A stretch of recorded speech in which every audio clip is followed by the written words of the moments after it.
ನಮಸ್ಕಾರ ಸ್ನೇಹಿತರೆ, AIT ಕ್ರಿಯೇಷನ್ಗೆ ಸ್ವಾಗತ. ಇವತ್ತಿನ ವಿಡಿಯೋದಲ್ಲಿ ಕಾಮನ್ ಸಾಫ್ಟ್ವೇರ್ ಉಪಯೋಗಿಸುವ ಕೆಲವು ಸರತಿಯಲ್ಲಿ application could not be start ಅಂತ ಎರರ್ ಮೆಸೇಜ್ ಡಿಸ್ಪ್ಲೇ ಆಗ್ತಾ ಇದೆ.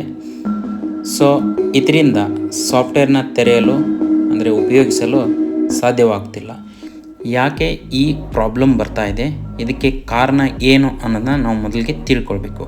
ಆ ನಂತರ ಸೊಲ್ಯೂಷನ್ ಹುಡ್ಕೊಳ್ಳೋಣ. ಸೊ ಮೊದಲನೇದಾಗಿ ಕಾರಣ, ಸಿಸ್ಟಮ್ ಪ್ರಾಪರ್ ಶಟ್ ಡೌನ್ ಮಾಡದೇ ಇರತಕ್ಕಂಥದ್ದು ಮೊದಲನೇ ಕಾರಣ. ಅಂದರೆ ಸಿಸ್ಟಮ್ನ ನೇರವಾಗಿ ಡೈರೆಕ್ಟ್ ಬಟನ್ ಆಫ್ ಮಾಡೋ ಮುಖಾಂತರ ನಾವು ಶಟ್ ಡೌನ್ ಮಾಡ್ತೀವಿ. ಸೊ ರನ್ನಿಂಗಲ್ಲಿರ್ತಕ್ಕಂಥ RAM, processor, mother board suddenly struck ಆಗ್ತವೆ. ಸೊ ಇದರಿಂದಾಗಿ ರನ್ನಿಂಗಲ್ಲಿರ್ತಕ್ಕಂಥ ಅಪ್ಲಿಕೇಶನ್ಸ್ಗಳು ಸ್ಟಾರ್ಟ್ ಆಗೋದಿಲ್ಲ. ಇನ್ನು ಎರಡನೇ ಕಾರಣ ಬಂದ್ಬಿಟ್ಟು NDDB ಕಾಮನ್ ಸಾಫ್ಟ್ವೇರ್ನ ಉಪಯೋಗಿಸುವಾಗ ಅದು ಕ್ಲೋಸ್ ಆಗೋವರೆಗೂ ನಾವು ವೆಯ್ಟ್ ಮಾಡೋದಿಲ್ಲ. ಮೂರನೇ ಕಾರಣ ಬಂದ್ಬಿಟ್ಟು ವಿಂಡೋಸ್ OS ಅಪ್ಡೇಟ್ ಆದಾಗ ಈ ಒಂದು ಅಪ್ಲಿಕೇಶನ್ ಕೆಲವು ಸರ್ತಿ ಮಾತ್ರ ಓಪನ್ ಆಗೋದಿಲ್ಲ. ಸೊ ವಿಂಡೋ OSನ ಡಿಸೇಬಲ್ ಮಾಡೋದನ್ನ ಹಿಂದಿನ ವಿಡಿಯೋದಲ್ಲಿ ತೋರಿಸಿದ್ದೀನಿ. ಸೊ ಡಿಸೇಬಲ್ ತಾವು ಮಾಡ್ಬೋದು. Application could not start. ಈಗ ಪ್ರಾಬ್ಲಮ್ಗೆ ಸೊಲ್ಯೂಷನ್ ನೋಡೋಣ. ಮೊದಲಿಗೆ EMCS ಸಾಫ್ಟ್ವೇರ್ನ ಡಬಲ್ ಕ್ಲಿಕ್ ಹೊಡೆದು ಓಪನ್ ಮಾಡ್ತಾ ಇದ್ದೀನಿ. ಇವಾಗ application could not be start ಅಂತ ಬರುತ್ತೆ. ಸೊ ಇವಾಗ ಏನು ಮಾಡಬೇಕು, ಎರರ್ ಆಗಿರ್ತಕ್ಕಂಥದ್ದು ಡಿಸ್ಪ್ಲೇ ಹಾಗೇ ಇರಲಿ, Ctrl+R ಮಾಡಿ ರನ್ ಕಮಾಂಡ್ ಓಪನ್ ಮಾಡಿ service.mscನ ತಾವಿಲ್ಲಿ ಟೈಪ್ ಮಾಡಿ ರನ್ ಮಾಡಿ, ಅಥವಾ ಟಾಸ್ಕ್ ಮ್ಯಾನೇಜರ್ಲಿ ಓಪನ್ ಮಾಡಿ. ಟಾಸ್ಕ್ ಮ್ಯಾನೇಜರ್ ಓಪನ್ ಆಗುತ್ತೆ. ಇಲ್ಲಿ AMCS MySQL ರನ್ನಿಂಗಲ್ಲಿದೆಯಾ ಅಂತ ನೋಡ್ಕೊಳ್ಬೇಕು.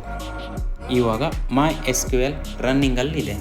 ಸೊ ನೆಕ್ಸ್ಟು ನಾವು AMCS ಸಾಫ್ಟ್ವೇರ್ನ ಇನ್ಸ್ಟಾಲ್ ಮಾಡುವಂಥ ಸಂದರ್ಭದಲ್ಲಿ S3 ಸೆಟಪ್ ಫೈಲ್ನ ಪ್ರೊವೈಡ್ ಮಾಡಿರ್ತಾರೆ. ಇನ್ ಕೇಸ್ ಇಲ್ಲ ಅಂದರೆ ತಮಗೆ ಸಂಬಂಧಪಟ್ಟಿರೋ ಅಧಿಕಾರಿಗಳು ಅಥವಾ MIS ಟೀಮಲ್ಲಿ ತಾವು S3 ಫೈಲ್ನ ಕಲೆಕ್ಟ್ ಮಾಡ್ಕೊಳ್ಳಿ. ತಾವು ಇವಾಗ ನೋಡ್ಬೋದು S3 ಫೈಲ್ನ ನಾನಿವಾಗ ಡಬಲ್ ಕ್ಲಿಕ್ ಮಾಡಿ ಓಪನ್ ಮಾಡ್ತಾಯಿದ್ದೀನಿ. ಸೊ ಓಪನ್ ಮಾಡಿದೆ. ಇಲ್ಲಿ DCS ಕೋಡ್ ಅಂತ ಇರುತ್ತೆ.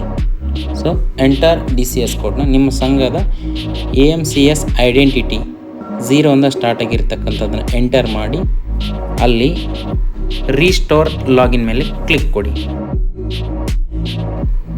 ಇವಾಗ please select AMCS.exe from installation folder ಅಂತ ಕೇಳುತ್ತೆ. ಸೊ ಆವಾಗ ಒಂದು ವಿಂಡೋ ಓಪನ್ ಆಗುತ್ತೆ. ನೀವು ಸಾಫ್ಟ್ವೇರ್ ಇನ್ಸ್ಟಾಲ್ ಮಾಡಿದಾಗ AMCS ಅಂತ ಒಂದು ಫೋಲ್ಡರ್ ಕ್ರಿಯೇಟ್ ಆಗಿರುತ್ತೆ.